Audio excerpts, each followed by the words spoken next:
يا أيها الذين آمنوا اتقوا الله حق تقاته ولا تموتن إلا وأنتم مسلمون. يا أيها الناس اتقوا ربكم الذي خلقكم من نفس واحدة وخلق منها زوجها وبث منهما رجالا كثيرا ونساء واتقوا الله الذي تساءلون به والأرحام إن الله كان عليكم رقيبا. يا أيها الذين آمنوا اتقوا الله وقولوا قولا سديدا يصلح لكم أعمالكم ويغفر لكم ذنوبكم ومن يطع الله ورسوله فقد فاز فوزا عظيما. اللهم صل على محمد وعلى آل محمد كما صليت على إبراهيم وعلى آل إبراهيم إنك حميد مجيد. اللهم بارك على محمد وعلى آل محمد كما باركت على إبراهيم وعلى آل إبراهيم إنك حميد مجيد. رب اشرح لي صدري ويسر لي أمري واحلل عقدة من لساني يفقه قولي. اللهم آت نفسي تقواها وزكها فأنت خير من زكاها أنت وليها ومولاها. أما بعد فإن خير الحديث كتاب الله وخير الهدي هدي محمد صلى الله عليه وسلم وشر الأمور محدثاتها وكل محدثة بدعة وكل بدعة ضلالة وكل ضلالة في النار. أعوذ بالله السميع العليم من الشيطان الرجيم من همزه ونفخه ونفثه. بسم الله الرحمن الرحيم. والعصر إن الإنسان لفي خسر إلا الذين آمنوا وعملوا الصالحات وتواصوا بالحق وتواصوا بالصبر. رسول اللہ صلی اللہ علیہ وسلم سے صحابہ کرام زندگی کے مختلف سوالات پوچھتے رہتے تھے، اور جو صحابہ کرام سوالات پوچھتے تھے ان میں ایک درد، ایک تڑپ، ایک احساس، عمل کا ایک جذبہ ہوتا تھا. انہی سوالات میں سے 5 سوالات کیے ہیں جناب ابو ذر رضی اللہ تعالی عنہ نے، اور وہ ایسے سوالات ہیں جو میرے اور آپ نہ صرف یہ کہ ہماری بلکہ ہر شخص کی بنیادی ضرورت ہے. جناب ابو ذر رضی اللہ تعالی عنہ وہ صحابی رسول ہیں جن کا ایک خاص مقام ہے. بعض مورخین کے مطابق 5ویں نمبر پہ اسلام قبول کرنے والے جناب ابو ذر رضی اللہ تعالی عنہ ہیں. دین کے لیے بہت ساری قربانیاں دینے والے، کبھی اپنے بھائی کو تحقیق کے لیے بھیجنے والے کہ مکہ میں جو پیغمبر آیا ہے تحقیق کر کے آؤ کیا کہتا ہے، اور کبھی خود مکہ مکرمہ میں تحقیق کے لیے حاضری دینے والے.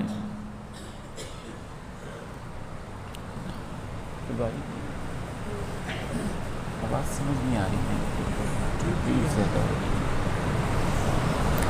اور کبھی خود مکہ مکرمہ میں پہنچ کر احوال کی تحقیق کرنے والے.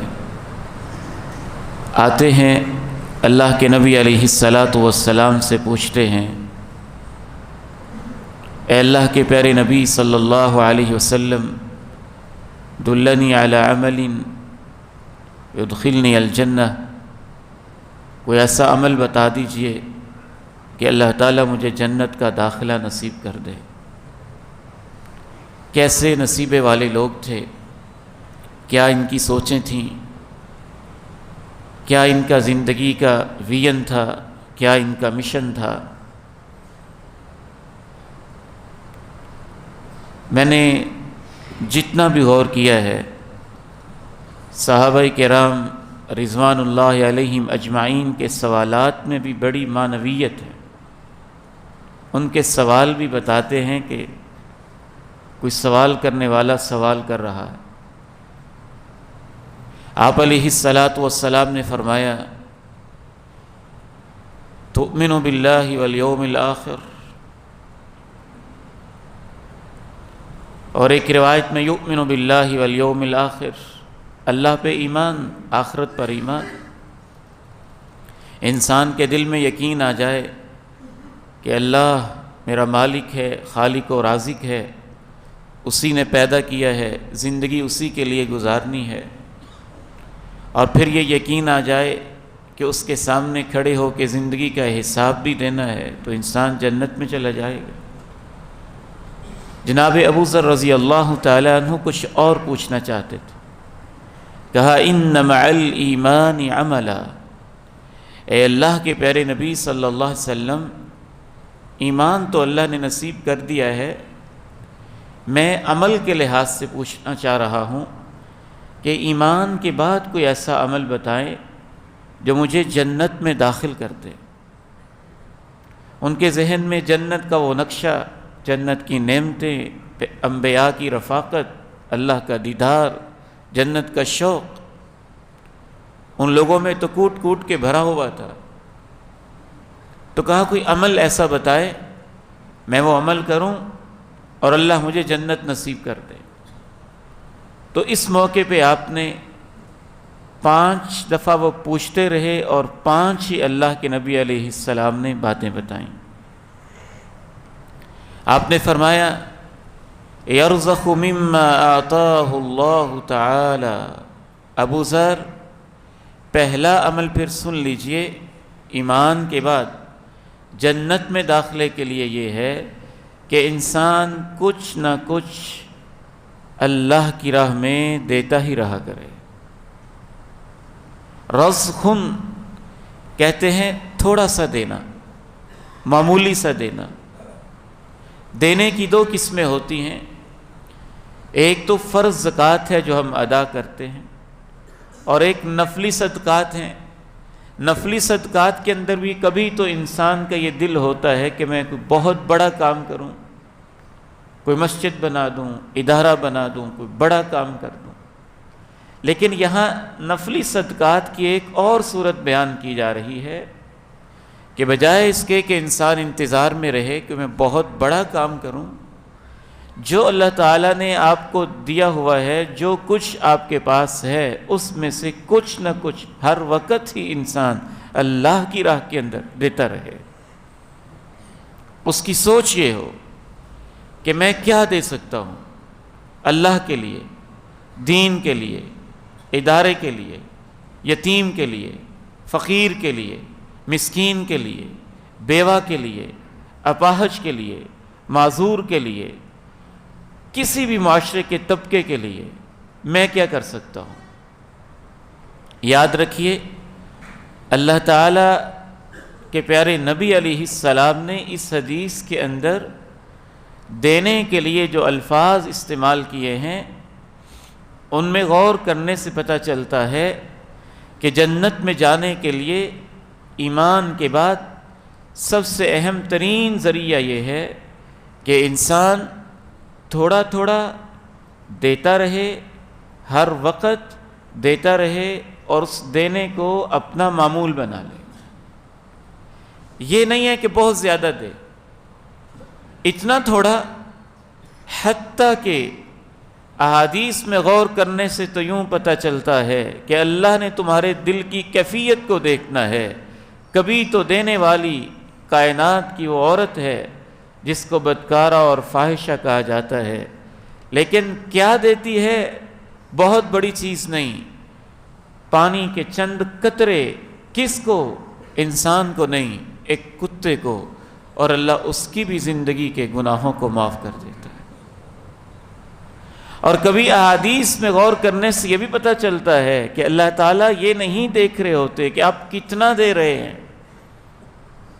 یہ بھی ممکن ہے ایک بندہ 1 درہم دے رہا ہو اور دوسرا بندہ 1 لاکھ دے رہا ہو، اور 1 درہم دینے والا 1 لاکھ دینے والے سے زیادہ ثواب لے جائے، زیادہ اجر لے جائے، وہ اس وجہ سے بھی ہو سکتا ہے کہ نیت میں فرق ہو، اور وہ اس وجہ سے بھی ہو سکتا ہے کہ جس نے 1 درہم دیا اس بیچارے کے پاس کل مالیت ہی 2 درہم تھی، اور اس نے 1 اللہ کی راہ میں دے دیا، تو اس نے تو 50% دے دیا اپنی حیثیت کے مطابق، اور دوسرے نے 1 لاکھ دیا اور اس کی کل مالیت 1 کروڑ تھی، تو اس نے 1 لاکھ بھی دیا تو فیصد نکالی جائے تو اس نے 2 میں سے آدھے دے دیے، تو یہ آگے نکل جائے گا۔ یرزق مما اعطاہ اللہ تعالی، سوچ یہ دی گئی کچھ نہ کچھ دیتے رہو۔ جناب ابو ذر رضی اللہ تعالی عنہ نے دوسرا سوال کیا کہ اللہ کے پیارے نبی علیہ السلام، اگر انسان خود میرے جیسا فقیر ہو، اپنے ہی اس کے خرچے پورے نہ ہوتے ہوں، دینے کے لیے کچھ ہو ہی نہ، تو کیسے جنت میں جائے؟ اور اَرَأَيْتَ إِن كَانَ فَقِيرًا لَا يَجِدُ مَا يَرْزَقُ بِهِ، اگر اس حدیث کو ہم توجہ سے سن لیں اور صرف اسی ایک حدیث پہ عمل کر لیں، تو میں سمجھتا ہوں ہمارے معاشرے کی اصلاح کے لیے اور نجات کے لیے یہ ایک حدیث بھی کافی ہے۔ تو پوچھتے ہیں اَرَأَيْتَ إِن كَانَ فَقِيرًا، اگر ایک بندہ فقیر ہو، لَا يَجِدُ مَا يَرْزَقُ بِهِ، اس کی کل کائنات ہی بیچارے کی اتنی ہو کہ اپنی ضرورتیں پوری نہ ہوتی ہوں، وہ اللہ کی راہ میں نہ دے سکتا ہو، تو کیسے جنت میں جا سکتا ہے؟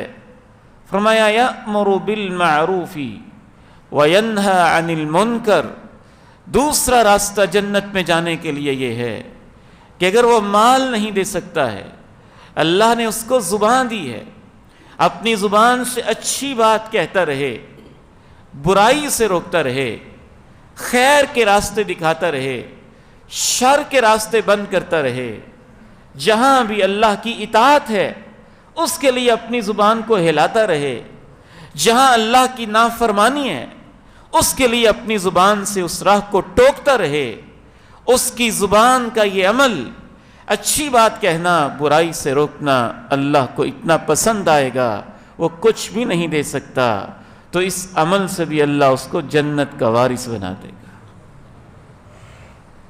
آپ اندازہ کیجئے یہ کتنا بڑا عمل ہے، کہنے کو چھوٹی سی بات ہے، بعض دفعہ آپ کی معمولی زبان ہلانے سے آپ کو اندازہ ہی نہیں ہے کہ اگلے کی دنیا بدل کے کیا سے کیا ہو جاتی ہے، کہاں سے کہاں انسان پہنچ جاتا ہے۔ والد گرامی رحمہ اللہ ان کو جنت میں اعلیٰ مقام عطا فرمائے، فرماتے ہیں مجھے ایک دفعہ ایک بزرگ ملا، میں بہت پریشان تھا، رو رہا تھا، اور اس نے کہا بیٹے کیوں روتے ہو؟ میں نے کہا بس زندگی کی مشکلات، پریشانیاں، مسائل، باپ کا سایہ سر پہ نہیں، اور عجب کفیت۔ اس نے حوصلہ دیتے ہوئے کہا بیٹے پریشان کیوں ہوتے ہو؟ حالات جو بھی ہیں چند حرف پڑھ لو، اللہ کے دین کا علم حاصل کر لو، اللہ تمہاری دین اور دنیا دونوں کی پریشانیاں ختم کر دے گا۔ کہتے وہ بات ایسے میرے ذہن میں بیٹھی کہ میں نے کہا بس سب کچھ چھوڑ کے اب دین ہی پڑھوں گا۔ اب وہ تو بات کہہ کے گزر گیا، اس نے معمولی سی بات کہہ دی، اس بات کے کہنے سے ایک مرد درویش، اس کی دل کی دنیا بدل گئی، وہ دین کی طرف چل پڑا، اس ایک فرد کے چلنے سے ایک ادارہ قائم ہو گیا، اس ادارے سے ہزاروں حفاظ، علماء، قراء پیدا ہو گئے، ان میں سے 20 نے آگے نئے ادارے کھڑے کر دیے، اور ان کی نسل سے علماء، حفاظ، قراء کی ایک پوری نسل پیدا ہو گئی۔ مجھے اللہ کی ذات پہ یقین ہے کہ اگر اس بندے نے خلوص کے ساتھ کہا تھا تو اس کے لیے وہ ایک نصیحت کا کلمہ ہی جنت میں جانے کے لیے کافی ہے۔ اچھی بات کو معمولی نہ سمجھا کریں، کوئی آدمی جب زخمی دل لے کے آپ کے پاس آیا ہے، تھوڑا سا اس کو حوصلہ دے دینا، پتہ نہیں اس کے لیے کتنا قیمتی ہوگا آپ کا ایک بول، آپ کی ایک بات۔ یأمر بالمعروف وینہی عن المنکر، اچھائی کی بات کہہ دیا کرے، برائی سے روک دیا کرے، اللہ تمہیں جنت کا داخلہ نصیب فرما دے گا۔ آج کے دور میں اگر اس کو اپلائی کریں تو جہاں فلسطینیوں پہ ظلم ہو رہے ہیں، سوشل میڈیا پہ بیٹھے ہوئے اگر اتنا سا کام ہی کر دیں، فلسطین کے حق میں کوئی خیر کی بات ملی ہے آگے پہنچا دیں، اور کوئی کافروں، ظالموں، باغیوں، صہیونیوں، بدبختوں کے حوالے سے، بائیکاٹ کے حوالے سے کوئی چھوٹی سی پوسٹ ملی ہے اس کو آگے پہنچا دیں، تو میں سمجھتا ہوں یہ بھی اس کے اندر شامل ہے۔ نیکی کی بات کہنا، برائی سے روکنا، اس کے انداز حالات کے ساتھ بدلتے رہتے ہیں۔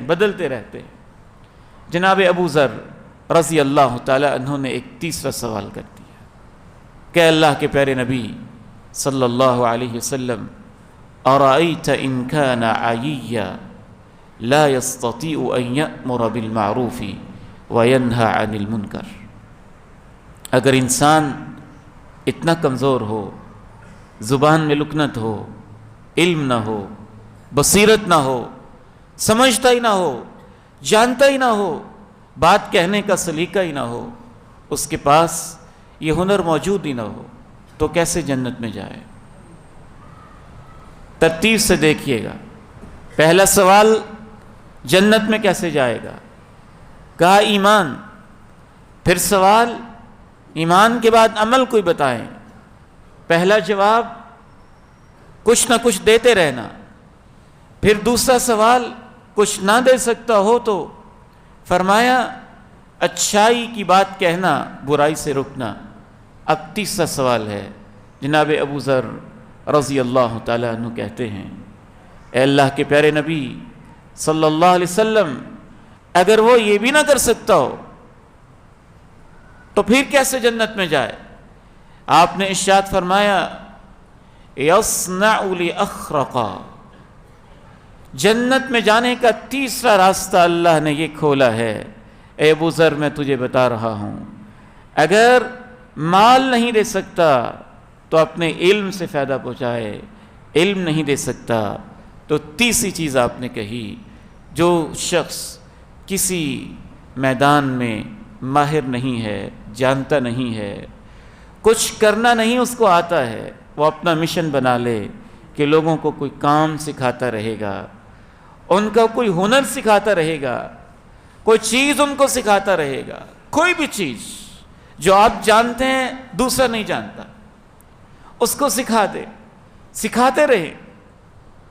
یہ زندگی کے اتنے بڑے بڑے شعبے پھر اس کے اندر آ جاتے ہیں کہ انسان حیران رہ جاتا ہے، میڈیکل کی لائن سے لے کے انجینئرنگ کی لائن سے گزرتے ہوئے، کمپوزنگ کی راہوں سے گزرتے ہوئے، چھوٹے چھوٹے دنیا کے کاموں، ٹریلرنگ کو آپ لے لیں، جو کارپینٹر ہے اس کے شعبے کو آپ لے لیں، جو خطاط ہے اس کے شعبے کو آپ لے لیں، سلائی کڑھائی کے شعبے کو آپ لے لیں، زندگی کے جتنے بھی شعبے ہیں، جو بھی ان میں سے جائز، حلال اور طیب ہے، اگر ایک بندہ یہ مشن بنا لے کہ میں نے یہ کام جو مجھے آتا ہے معاشرے کے ان افراد کو سکھانا ہے جن کو نہیں آتا ہے، اور اللہ کی خاطر میں نے یہ کام کرنا ہے، جنت کے لیے کام کرنا ہے، جنت کے حصول کے لیے کام کرنا ہے، میں پورے یقین کے ساتھ کہتا ہوں کہ اللہ کے پیغمبر کا بتایا ہوا یہ ایک نسخہ ہی اتنا قیمتی ہے کہ اس سے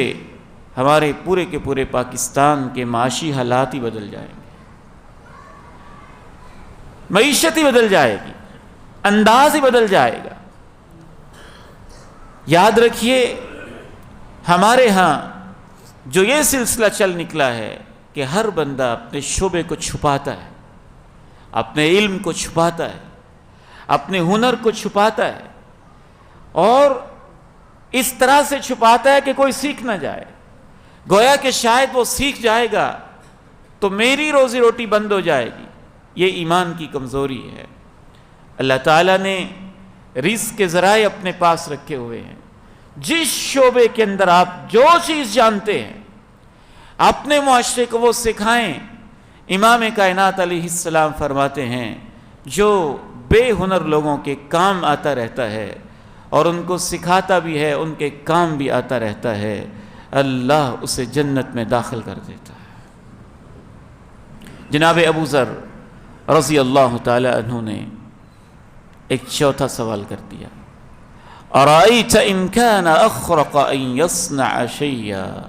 اے اللہ کے پیارے نبی صلی اللہ علیہ وسلم، اگر انسان کے پاس ہنر بھی نہ ہو، خود ہی اسے کام کرنا نہ آتا ہو، تو پھر کیسے جنت میں جائے؟ امام کائنات علیہ السلام نے قربان جائیے ناراضی کا اظہار نہیں کیا. یہ نہیں کہا کہ پھر میں اسے کیسے بتاؤں. آپ نے ایک چوتھا دروازہ کھول دیا، وہ بھی بہت خوبصورت دروازہ ہے. امام کائنات علیہ السلام نے فرمایا یعین مغلوبا، وہ اپنی زندگی کا مشن بنا لے کہ جہاں کوئی مظلوم ہوگا میں نے اس کی مدد کرنی ہے. وہ مظلوم کی مدد کرتا رہے گا، اللہ اس کے لیے جنت کے دروازے کھولتا رہے گا. بہت بڑا کام ہے مظلوم کی مدد کرنا، اور اس کے بھی بہت سارے طریقے ہیں. ظاہر ہے اپنی اپنی حیثیت کے مطابق ہے. ایک آدمی مالدار ہے، اس کا اپنا طریقہ ہوگا. ایک آدمی چیئرمین کونسلر ہے، اس کا مدد کرنے کا اپنا انداز ہوگا.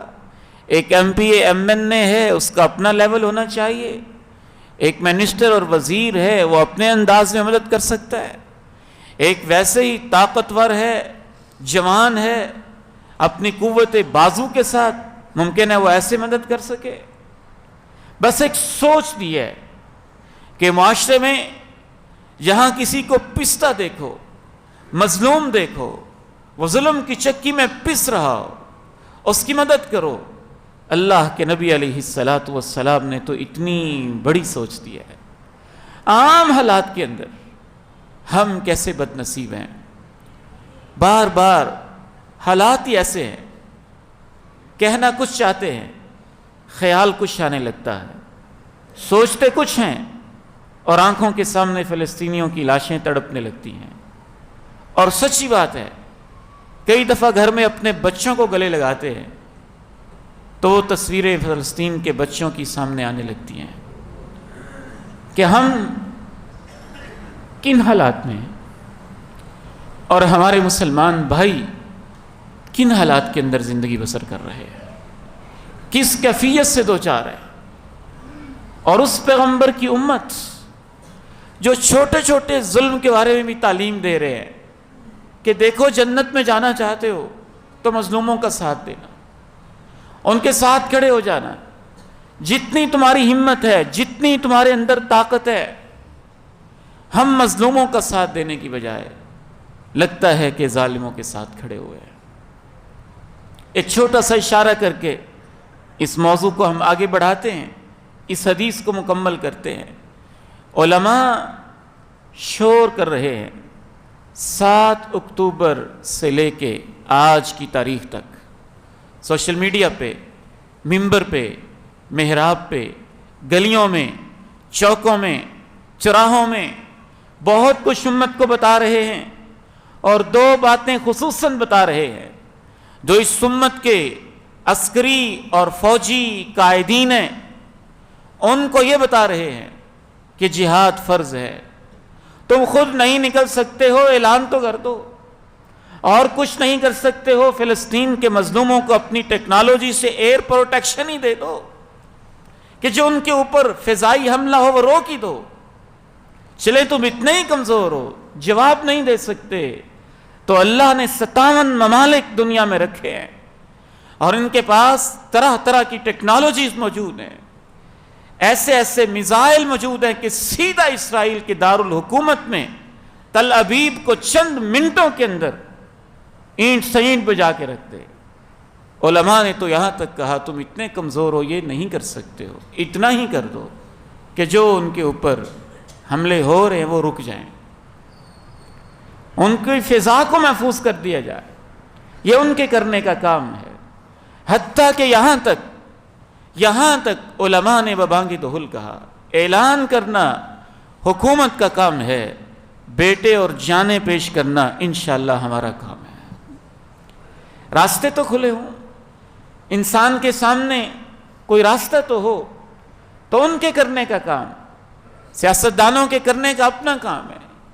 ہمارے کرنے کے بہت سارے کاموں میں سے ایک کام بھی ہم پوری طرح نہیں کر پا رہے کہ تم جو اسرائیلی مصنوعات خرید رہے ہو، استعمال کر رہے ہو، کم از کم ان کا ہی بائیکاٹ کر دو۔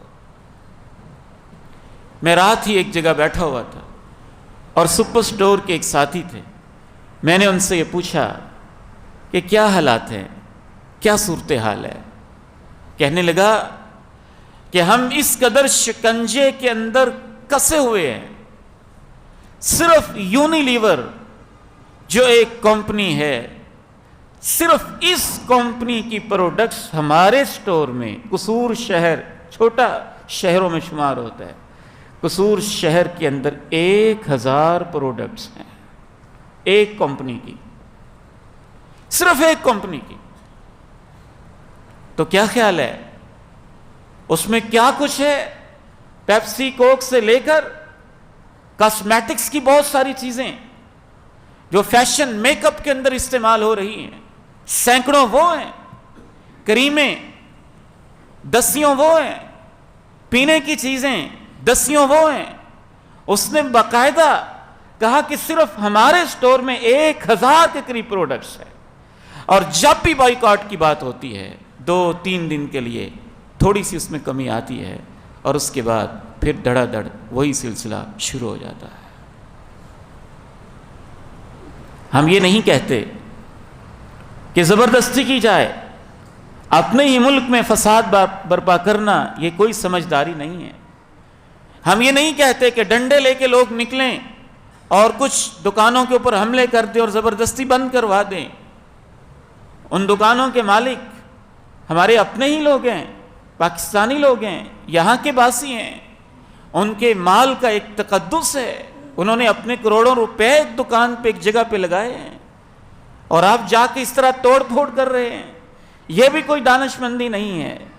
لیکن ہم یہ بھی کہتے ہیں کہ ان حالات کے اندر بھی اگر کوئی شخص اتنی بھی قربانی نہیں دے سکتا، مظلوم کا ساتھ دینے کے لیے اتنا بھی کام نہیں کر سکتا کہ ایک پیپسی اور ایک کوک ہی چھوڑ دے، تو میں سمجھتا ہوں وہ پیپسی اور کوک نہیں پیتا ہے، وہ فلسطین کے معصوم بچوں کا خون پیتا ہے، خون پیتا ہے۔ پی لے پھر شوق سے جتنا پینا چاہتا ہے۔ ان حالات کے اندر بھی اگر ایک بیٹی اور ایک بہن یہ نہیں دیکھ سکتی کہ چلے میک اپ کے لیے میں کوئی پاکستانی چیز لے لوں، اور لازماً اس کی نظر یونیلیور کی کسی پروڈکٹ کے اوپر ہی چھپی ہوئی ہے، تو وہ بھی پھر فلسطینیوں کے خون کے ساتھ ہی اپنا میک اپ کر رہی ہے، اور ان کے خون کے چھینٹے اپنے چہرے پہ لگا رہی ہے۔ ہر مسلمان کے اندر اتنا شعور تو ویسے ہی ہونا چاہیے عام حالات کے اندر بھی، کہ ہم اپنے ملک کو، اپنے ملک کی مصنوعات کو، اپنے لوگوں کو زیادہ سے زیادہ فائدہ پہنچائے، تھوڑی سی قربانی دے لیں، اور ہماری قوم کی سوچ، اللہ ہمارے حال پہ رحم فرمائے۔ آگے سے طرح طرح کے اعتراضات ہوتے ہیں، فلاں چیز بھی ہے، فلاں بھی ہے، فلاں بھی ہے، جو ہماری مجبوری میں آتی ہیں وہ علیحدہ ہے۔ ایک دوائی ہے جس کا الٹرنیٹ نہیں ہے، ایک انجیکشن ہے جس کا متبادل نہیں ہے، ایک دم توڑتا مریض ہے، اس کے پاس اس کے علاوہ کوئی آپشن نہیں ہے، تو اس کی تو مجبوری ہے۔ یہ پیپسی اور کوک کون سی مجبوری ہے؟ یہ فیشن اور میک اپ کون سی مجبوری ہے؟ اور وہ جو سینکڑوں جس کے الٹرنیٹ موجود ہیں وہ کون سی مجبوری ہیں؟ تو آپ علیہ السلام نے چوتھا راستہ یہ دیا، مظلوم کا ساتھ دو، اس کے ساتھ کھڑے ہو جاؤ۔ اور یاد رکھیے ایک حدیث مجھے بار بار تڑپا دیتی ہے، آپ نے فرمایا جو بندہ بھی اپنے مظلوم بھائی کو ایسی جگہ پہ بے یار و مددگار چھوڑ دے جہاں اسے مدد کی ضرورت تھی، تو اللہ اس چھوڑنے والے کے اوپر بھی ایسے حالات ضرور لائے گا کہ لوگ اس کو تب اکیلا چھوڑیں گے جب اس کو اللہ کی مدد کی ضرورت ہوگی، اللہ اس کو چھوڑ دے گا۔ جناب ابو ذر رضی اللہ تعالی عنہ نے پوچھا اگر ایک بندہ اب اتنا کمزور ہو کہ وہ اس دور میں جو طاقت ہے اس حساب سے وہ خود کمزور ہے، نہیں مدد کر سکتا، تو پھر کیسے جنت میں جائے؟ آپ نے 5واں جواب دیا، اور کیا ہی خوبصورت جواب دیا، اسے پوری توجہ کے ساتھ سن لیجئے۔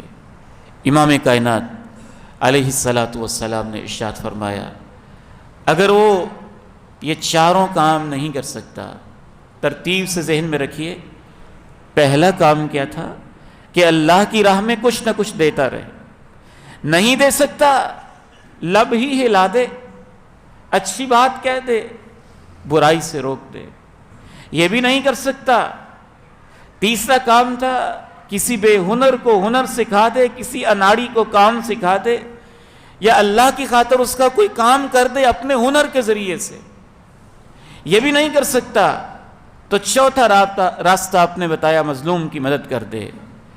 اگر یہ چاروں ہی نہیں کر سکتا تو جناب ابو ذر نے کہا پھر وہ کیسے جنت میں جائے؟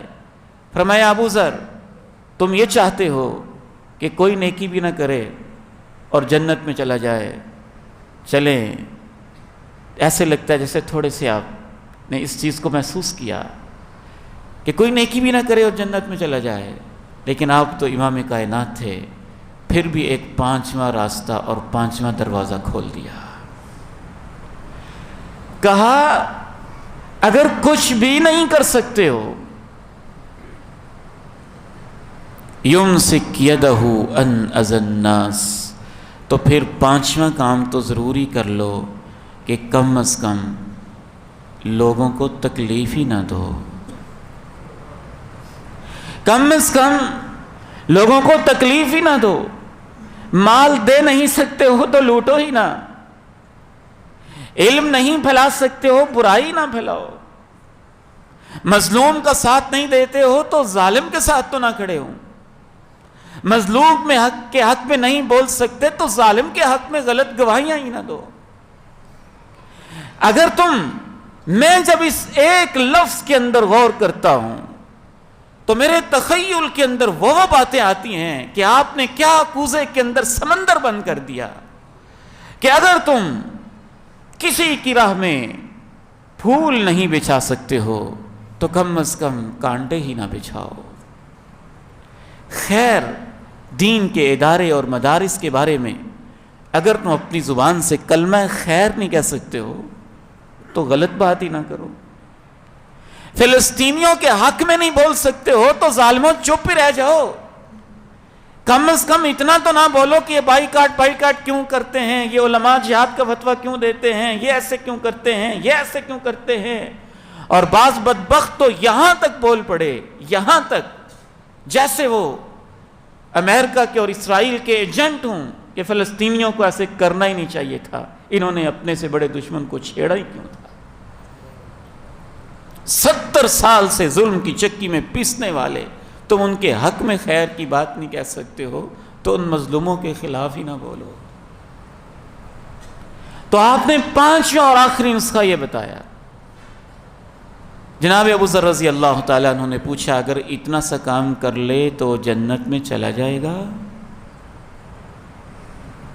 امام کائنات علیہ السلام نے فرمایا ابو ذر یہ 5 چیزیں میں نے تمہیں بتائی ہیں، ما من مسلم یعمل خصلۃ من ہؤلاء، ان 5 میں سے کسی ایک پہ بھی میرا امتی اگر عمل کر لے گا، اخذت بیدہ حتی تدخلہ الجنہ، وہ خوبی قیامت کے دن آئے گی، عمل کرنے والے کے ہاتھ کو پکڑ لے گی اور اس وقت تک اس کا ہاتھ نہیں چھوڑے گی جب تک اس کو اللہ کی جنت میں داخل نہیں کر دے گی۔ اللہ تعالیٰ سے دعا ہے مجھے اور آپ کو عمل کی توفیق نصیب فرمائے۔ وآخر دعوانا ان الحمد للہ رب العالمین۔